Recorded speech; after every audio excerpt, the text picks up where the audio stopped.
Hello, I'm Jane. You might think you know what betrayal looks like, but wait until you hear what my family did to me. At my sister's wedding, my parents demanded my penthouse. When I refused, my mother slapped me in front of everyone. But that's not where the story ends. It's just the beginning of a deep, dark secret they tried to bury. But I exposed it all. Hook 2. My family always made me feel like I was the outsider. But this time, they crossed the line. They didn't just want my penthouse, they wanted everything. Slapped, humiliated, and lied to. What would you do? I took matters into my own hands and turned the tables. But what happened next? You won't believe it. Keep watching. I stepped out of the rental car and adjusted my sunglasses, the Georgia sun already starting to cut through my patience. The Vineyard Resort was picture perfect. White chairs lined the green lawn, champagne flutes sparkled in the afternoon light, and jazz music floated like perfume through the air. To anyone else, it might have looked like a dream. To me, it felt like a setup. Venus had pulled out all the stops. Of course she had. Her wedding wasn't just a celebration, it was a declaration. She was the golden daughter, the one they all hovered around like moths to a flame. I wasn't jealous, not exactly, but there was a throb in my chest that hadn't gone away since I pulled into the driveway. A few guests waved, assuming I was another happy relative, thrilled to see Venus marry into money and ease. I smiled back. Automatic. I'd gotten good at that. Pretending. Pretending I was close to Venus. Pretending I didn't notice Mom avoiding eye contact. Pretending I wasn't the one who quietly covered the winery deposit 6 months ago when Venus's bridal fund ran out. I adjusted the strap on my dress and walked toward the seating area. No one had told me where I was supposed to sit. Typical. A woman I barely knew patted my shoulder. "Your sister looks stunning, Jane, and you, so successful. What do you do again?" I smiled, tight. "Consulting." "Oh, right, helping people build things. That's wonderful." I nodded. No point correcting her. Most of them didn't care what I did, only that I stayed in my lane. When I finally found my seat, it was at the far edge, next to a speaker, facing the sun. The bridal party sat under shade tents, sipping champagne. I looked down at the monogrammed napkin in my lap. VL, gold embossed. A sharp, stupid pang hit my chest. I'd had napkins made for my graduation dinner too, only no one had come. Venus had a cheerleading banquet. Mom said she'd forgotten. Dad had been busy. That dinner ended up just being me and a plate of cold lasagna. I folded the napkin, pressed it flat, and reminded myself not to cry. After the ceremony, the reception dinner was in full swing. Glasses clinked, laughter spilled over floral centerpieces. I'd just finished my entree when Olivia, the woman I call Mother when I have to, leaned in from behind and whispered, "Can I speak to you in private?" She led me into a side room, all soft lighting and expensive air. "I wanted to talk about something special," she said with a smile that didn't reach her eyes. I nodded, wary. "I think it would be beautiful, poetic even, if you gifted your penthouse to Venus and Lance as a wedding present." I blinked. "I'm sorry?" "The apartment, darling. Midtown. It's just sitting there. You're alone. They're starting a life together. Think of it as a gesture of family unity." I let the silence hang, hoping she'd hear how insane that sounded. She didn't. Then Dad walked in. "It's a win-win, Jane. You can always find something smaller, more manageable. They need a real start." There it was. Not a suggestion, an ambush. I took a breath. "No." They both stared at me. "I worked for that place. Every square foot is mine. This isn't about generosity. It's about control."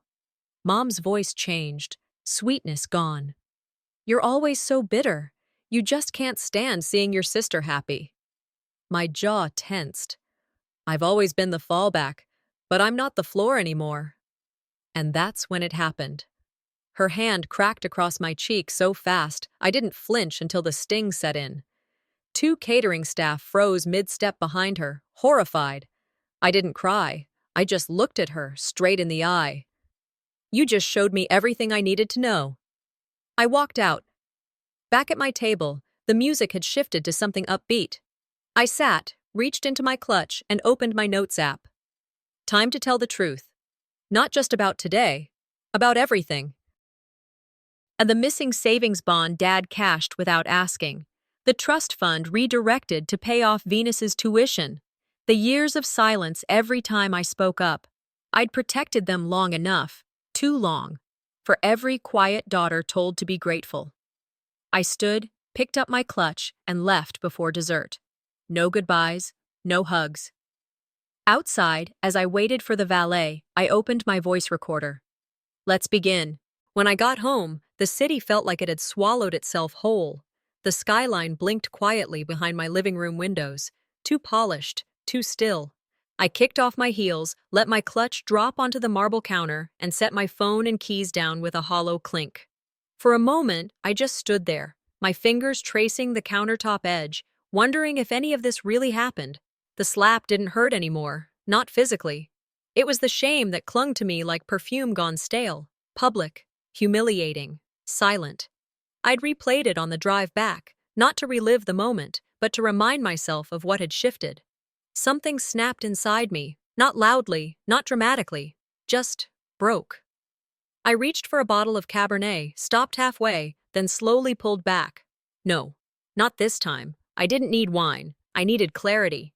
I walked to the couch, sat down, and opened the voice memo app on my phone. I looked at the blinking red dot, then hit record. My name is Jane. And this is what they did. I started at the wedding, described the flowers, the fake smiles, the manufactured joy. I spoke plainly, without flinching.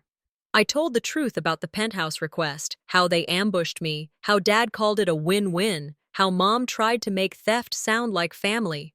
I could hear my own voice growing steadier as I talked. The slap came next. I didn't dramatize it, I just said what happened. Then I told them about the savings. How 10 years ago, right after I got my first real promotion, my parents borrowed money from my account, nearly $5,000, without ever mentioning it again.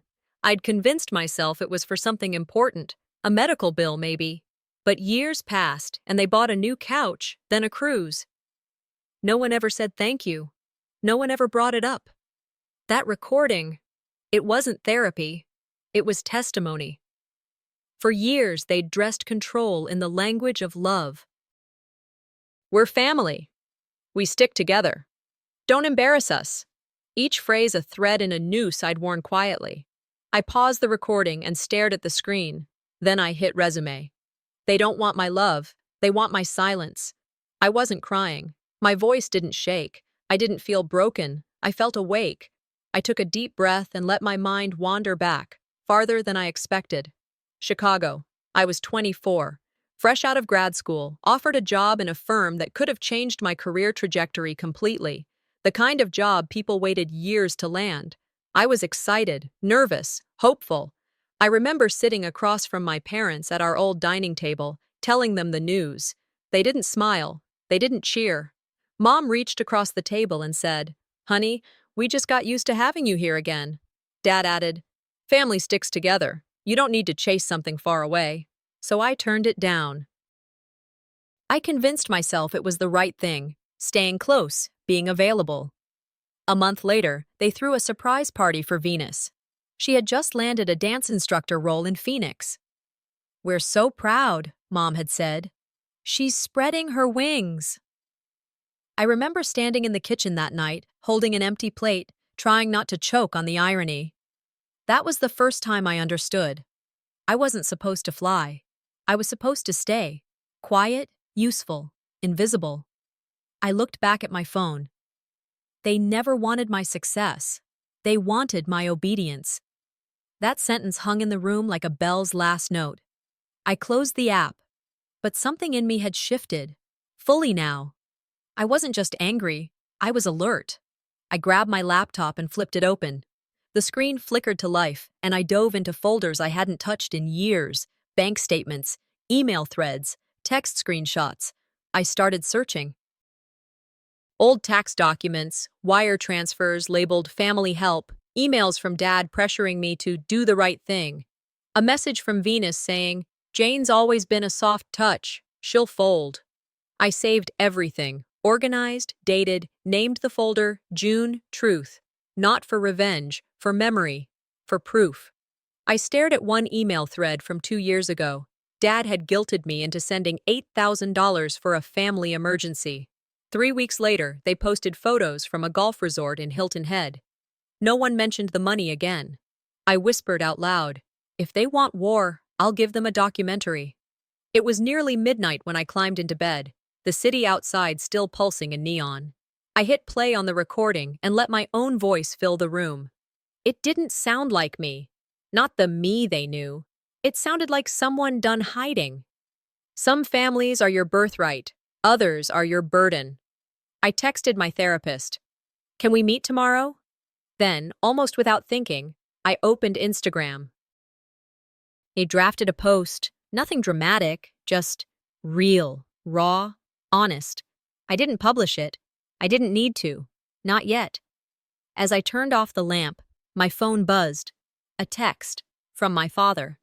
"We need to talk. Tomorrow." I arrived at the cafe just after 9, heart still thrumming from my father's text. I chose the table by the window so I could see the street and his approach. My stomach nodded. This wasn't a peace offering. It never was. He stepped in carrying a box of fresh pastries, roses and croissants baked this morning. He wore a tentative smile and called me kiddo, as if nothing had changed. I nodded politely, masking every bit of suspicion. We exchanged small talk, weather, traffic, how pretty Venus's ceremony was, words meant to soothe. Silence stretched between us, heavy and brittle. He placed the box down and met my eyes. "I wanted to talk. We're hurt," he started gently. "We felt shut out. We've always loved you." The tone was warm, but I knew the edges were sharp. He brought up childhood favors, how he and Mom had supported me in college. "You wouldn't be where you are without us," they claimed. Gaslighting in linen words? I sat still, every cell alert. Those memories, they said, absolved them now. I thought of the nights they ignored my calls, the birthdays canceled, the loans never repaid. Then he dropped it. "You should gift that penthouse to your sister as a gesture of unity." I stared. The demand, made polite, felt like a knife. My voice stayed steady. "You're asking me to erase my independence so she can feel powerful?" They hung on my words in silence. Then Diane walked in. Perfect timing. She joined us, eyes wary. Her first word, "Mom's crying. She said you're tearing this family apart." Tension rippled through the cafe. Patrons glanced our way. I felt Diane near me, her presence staged. She insisted she needed help, debt, trouble in her marriage. The penthouse, she claimed, was a lifeline her mother devised. Then she turned to me, tearful. "Do you even know what it's like to always be second best?" she said. I swallowed. That line stung, because for decades I existed in the silence behind it. Silent, I slipped a few bills onto the table and stood. My voice was soft but firm. "You didn't come here for resolution. You came here for my submission." Dad tried to speak. "We're still your parents." But I cut him off. "And I'm still your daughter.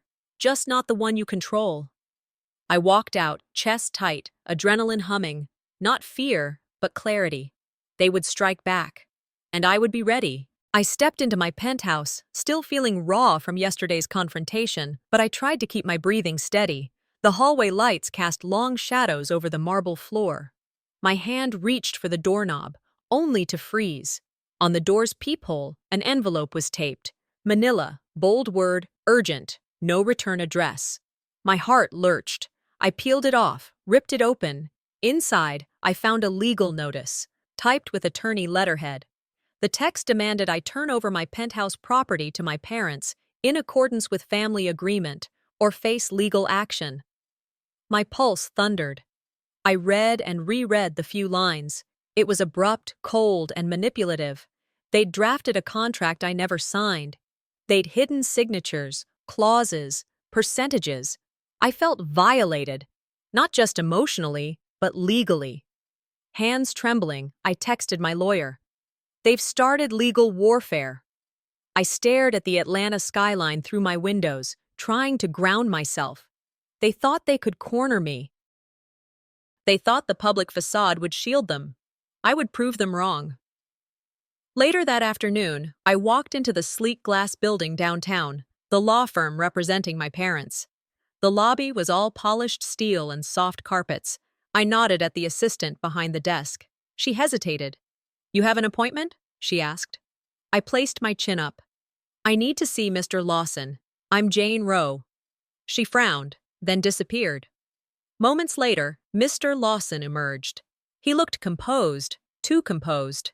He welcomed me cordially and invited me into his office. His walls were lined with degrees and framed verdicts. On his desk lay stacks of papers. He offered me a seat.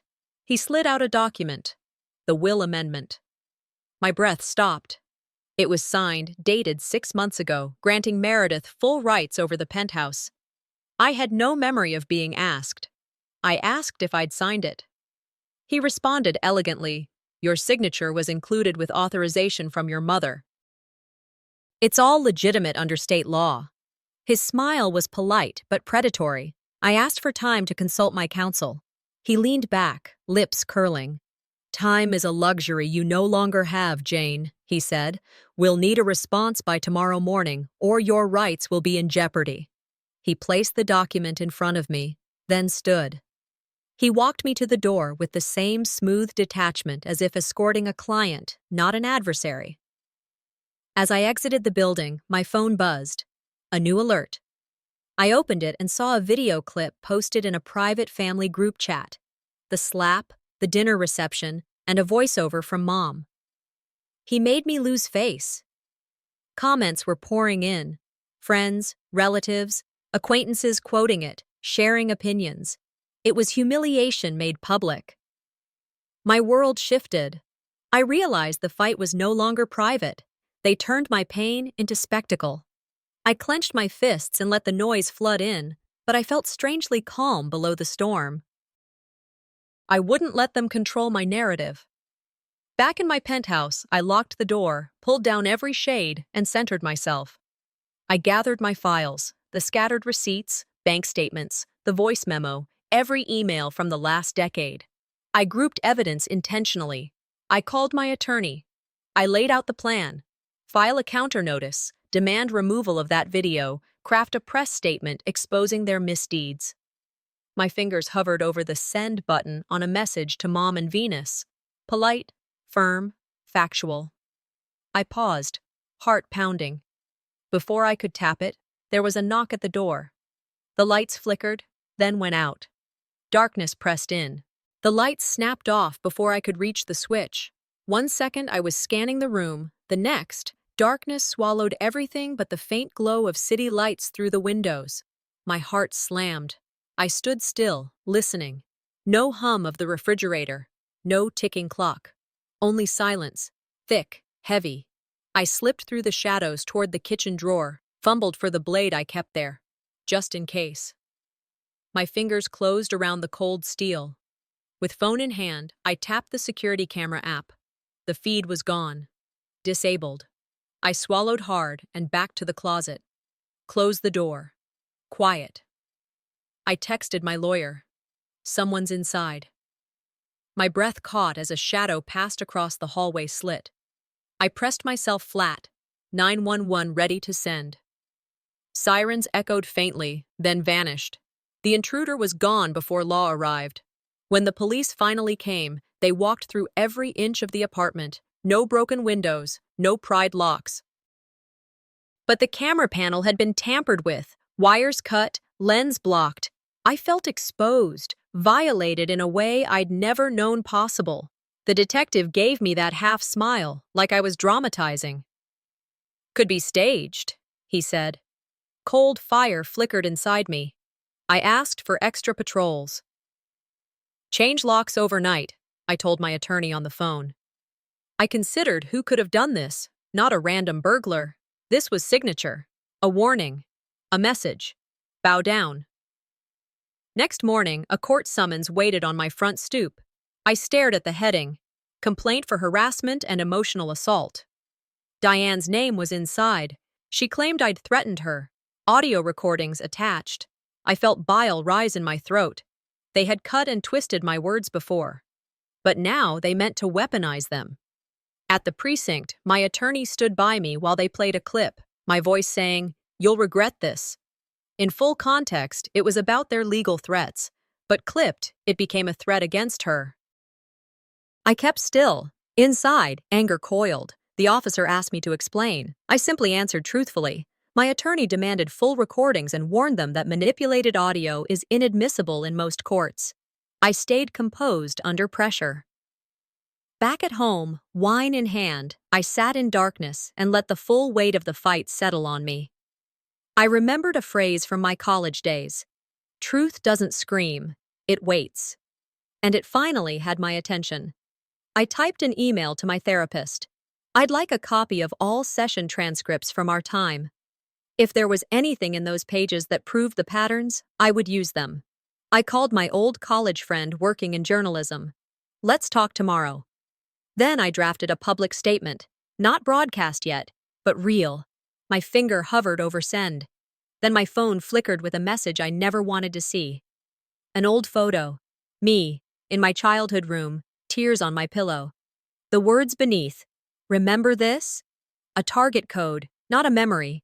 The image stayed on my screen, burned into my eyes. The photo of me as a teenager, crying in my childhood bedroom. My hands shook as I stared at it, as if looking harder could somehow make it go away. But it didn't. The tears in my eyes from that night were just as real now as they had been then. I had run out that night. I couldn't handle it anymore. The suffocating silence at home, the constant feeling of being overlooked, unheard. I had begged for attention, for love, for any kind of recognition. But it was always my sister who got it, always her. And when I had left, when I finally broke, I realized they didn't even notice. I was just a ghost to them, a shadow they would forget in the blink of an eye. But now, this photo, sent by an unknown number, was a reminder, a weapon. Whoever had it knew exactly what it meant. They knew how it made me feel. They knew it would tear at me. I let the image disappear from my phone, closing the app quickly. I focused back on the legal folder on my desk, the one filled with documents, notes, and plans. I wasn't going to let this hold me back. Whoever had sent that photo had no idea what kind of fight they were about to start. My lawyer called just as I started to pour myself a glass of wine. "We found something," he said. "Something big." I paused, the wine halfway to my mouth. "What is it?" "A newly uncovered amendment to your father's will. It names you as the primary inheritor of the penthouse." I froze. I had to have misheard him. This couldn't be true. After everything, after all the lies, the manipulation, there was a legal document that proved I had been right all along. "It's dated before the amendment giving your sister full control. It was kept hidden," he continued. "But it's real, and it's notarized. Your parents were hiding this from you." I exhaled slowly.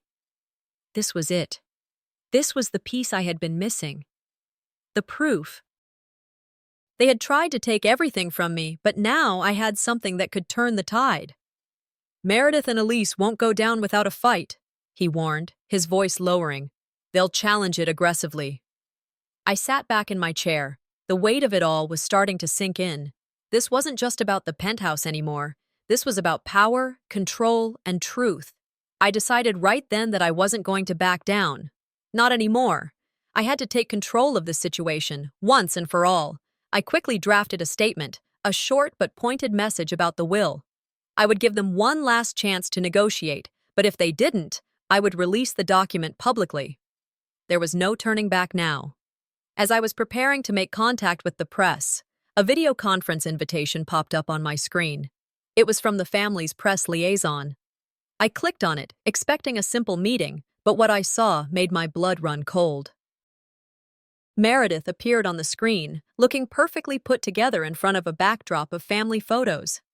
"I hope you're ready to take responsibility for your actions," she said with an air of superiority that I knew all too well. "You've used our family's drama to make yourself relevant. That's the truth." Behind her, the screen flickered, and suddenly clips of my financial life appeared. Distorted images, my expenses, old business transactions taken out of context. The audience gasped. "Do you really want to air your dirty laundry like this?" she asked, tilting her head. I could feel the pressure mounting, the room seeming to close in on me. I didn't panic, though. I knew what she was trying to do. She was trying to paint me as the villain, make me the public disgrace, but I wasn't going to let her. The moderator asked if I had anything to say. I took a deep breath, my voice steady as I replied, "I'm not the one making this public. You're doing it. But if you think you can make me back down with this smear campaign, you're mistaken." The broadcast ended with Meredith's final words. "This isn't over." I could feel my heart racing in my chest, the adrenaline coursing through me. She thought she had the upper hand, but I wasn't finished. Back at my penthouse, I locked the door behind me. My lawyer and I sat down to assess the damage. The public smear had landed, but I was ready for this. I'd known this would happen. The media had been primed to turn against me. I needed to hit back, and hit back hard. "We have to take control of the narrative," my lawyer said. "First, we'll release the will publicly. We'll expose them for what they've done." I nodded. "And we demand that video be taken down immediately. It's pure manipulation." I sat back, reflecting on everything. They wanted to make me the villain, but I was done being their scapegoat. It was time to expose everything they had done to me, to this family. I remembered a quote from a book I had read years ago. "Truth is not afraid of scrutiny." It was time to stop running. It was time to stand up. I hit publish on my social media post, feeling a sense of power return to me. Just as I settled back into my chair, my phone buzzed again. The screen was flooded with messages from the media, from my family. The fight had only just begun. The phone buzzed violently against the wooden surface of the kitchen table. Notifications poured in like a flood, each ping louder than the last.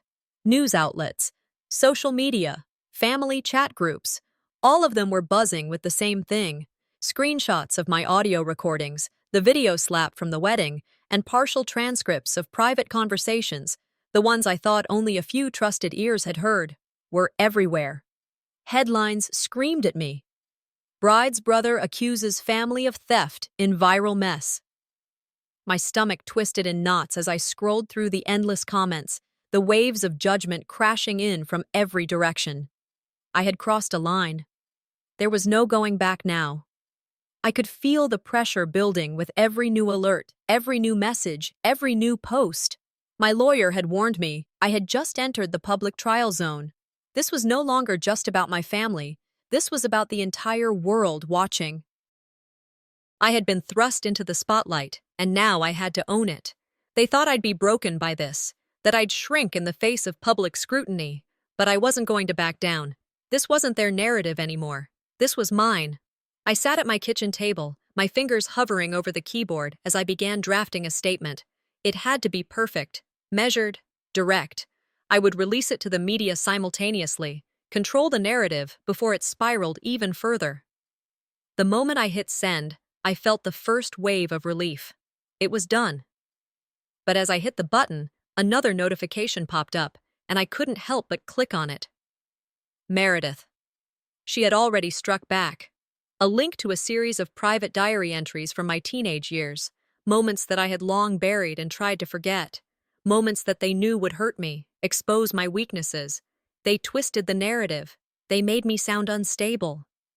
Emotionally unhinged, they said. A woman driven by revenge. The media latched onto it immediately, and the comments, they were brutal. Accusations of instability, manipulation. They painted me as the villain, but I wasn't going to let them rewrite this story. I couldn't. I sat back, seething, but controlled. "You can't frame truth with lies forever," I typed in response. It was calm, concise, and true. But inside, my blood was boiling. They were trying to trap me in a reputation war, to destroy me piece by piece. My lawyer called to discuss the situation. He'd seen the leaks. "They're trying to bait you," he said. "They want to make you the unstable one, the angry ex-daughter. But we've got evidence they can't spin." The days ahead were going to be a battle of endurance, but for the first time, I felt like I might actually have the upper hand. Later that evening, my phone buzzed again. This time, it was an invitation to a live news interview. My stomach tightened. Meredith's side had arranged it. They wanted me on camera, on the spot, for the world to see. I agreed. If they wanted to take me down publicly, then let them. I was done hiding. It was time to face the world. The studio was intimidating, with its bright lights and cameras. The host greeted me with a rehearsed smile. "Are you just using your family drama for fame?" she asked, the question biting, loaded. She didn't even try to hide the judgment in her tone. I didn't flinch. I stood tall, my voice steady, but inside, my adrenaline was surging. I wasn't going to let them control me. I wasn't going to let them define me. I answered the question, calmly but pointedly. I didn't start this fight, but I will finish it. The host seemed taken aback for a moment, but quickly regained her composure. That's when I dropped the bomb. I slid a folder across the table, the hidden will, the video tampering, the demand letter. I laid it all out for the world to see. The silence in the studio was deafening. The host didn't know what to say. I had just taken control of the narrative, and she knew it. The broadcast ended with Meredith's final words echoing in my ears. "This is far from over." But I didn't care. The gloves were off. They had made their move, and now it was my turn. Back at my penthouse, I stared at the barrage of comments coming in. Some were supportive, some were venomous. Some called me a hero, others called me a villain. It was hard to keep track, but the truth was simple. The truth was all I needed. I remembered the home glass from Chapter 1, the one I'd held in my hand as I sat at that wedding, the one that reminded me how alienated I felt. But now, something was different. Now I had a choice. I could back down, let them win, or I could double down. I made my decision. I opened my laptop and typed the message. I was done with this penthouse, and done with this family's control over my life. I would auction it off, every last bit of it, and donate the proceeds to a women's shelter. Not only did I own my property, but now I would own my narrative too. As I hit send on the post, I felt a sense of power return to me. The world was watching, and I was ready. But just as I was settling into the feeling of control, another notification popped up. A package had arrived. I stared at the screen in disbelief. A photo of me as a teenager, crying in my childhood bedroom, came up again. And this time, attached to it was a message. "Remember this?" I felt the blood rush to my head, but I didn't let it show. The fight was far from over. It was just beginning. I stood frozen in my kitchen, staring at the second envelope on my doorstep, my heartbeat louder than the quiet of the morning. It was no longer a surprise. The moment I opened it, I knew exactly what it was, the original deed. There it was. The deed signed by my parents years ago, before the forged amendment. This wasn't just paper. It was power. I unfolded it carefully, every word, every signature clear and precise. I knew this was the leverage I'd been hoping for but never dared to expect. I spread the documents across my dining table. I cross-checked everything, dates, signatures, and amendments. And then the memories hit me. The day my mother had quietly asked me to sign a small paperwork years ago, never explaining what it was. At the time, I had trusted her. But now, as I looked at this document, it was clear. They had always planned to control me, but now I had control. They hid the truth for decades, I thought, my fingers tracing the signature. But they couldn't erase it. I reached for my phone and dialed my attorney. "I have it," I said simply. "We're going public tomorrow." There was no hesitation, no second guessing. This was the moment to take back everything they had tried to steal. The next few hours felt like a blur. I signed over the penthouse, not to my sister, not to anyone from my past, but to a reputable women's shelter. I wanted to make it legally irreversible, permanent. It wasn't just a gift, it was a statement. I would no longer let the property be used as a pawn in their game. As soon as I finished, I drafted the press release, wording every sentence carefully. The world needed to know this penthouse wasn't a bargaining chip. It was going to help someone who truly needed it. The media response was immediate, overwhelming. Praise poured in for my moral stance, for my decision to make the penthouse a permanent donation. But of course, Meredith wasn't pleased. Her voice rose above the crowd, accusing me of being theatrical, of doing it all for self-serving reasons. I let her words slide off me like water off a duck's back. The public narrative had already shifted. The control was mine now, and I wasn't about to let it go. The next day, Meredith sent me a text. A private message. She begged for a meeting. She spoke of doing right by the family, of reconciling. For a moment, I hesitated. The wound was still fresh, and part of me wanted to tell her to go to hell. But I knew this was a pivotal moment. I could either take the high road or let the bitterness consume me. So, I agreed to meet. But only in a neutral place, where I would remain in control. When Meredith arrived, her eyes were red. She was wearing the same mask of guilt she'd always worn, but now it seemed more desperate. She talked of how under pressure she had been, how she had been protecting the family's reputation. She spoke of love, of all the good intentions that had been buried under lies. But I wasn't buying it. "Love doesn't bruise you like this," I said, my voice calm but unwavering. "I have my strength now, Meredith, and I don't need your apology." Her face crumpled. She stood up, tears welling in her eyes, but I remained seated. She left, her footsteps heavy, and I felt nothing but relief. It was over. She could no longer manipulate me. I stood on the front lawn of my childhood home, facing the cameras, the parked cars, the noise of the world buzzing in the background. It wasn't my home anymore. It never had been. I had always been invisible there. But today, I wasn't invisible. I was standing in the light, and for once, I felt seen. I held the paper in my hand, the words I had carefully crafted, and I read it aloud to the world. It wasn't just about family or money. It was about autonomy, about breaking cycles of manipulation. I paused, looking at the cameras and the faces inside the house, the family members who had once controlled everything about me. "Home isn't where I was born," I said, voice steady. "It's where I'm finally seen." There was no turning back. I had reclaimed what they'd stolen from me. Not just the penthouse, but my life, my story, my future. I walked back to my car, head held high. The victory wasn't about the property. It wasn't about anything tangible. It was about standing firm in the face of everything that had tried to break me. As I started the engine, my phone buzzed. I glanced down. A message from my father. "We never forgot who you were." I stared at the screen, my heart pounding. His words hit me in a way I wasn't prepared for. This wasn't about forgetting. It was about rewriting who I was. And now, for the first time in my life, I had the pen. I sat quietly at my kitchen table, my father's text message still open on my phone. I read it again. "We never forgot who you were." The words were simple, but they carried so much weight.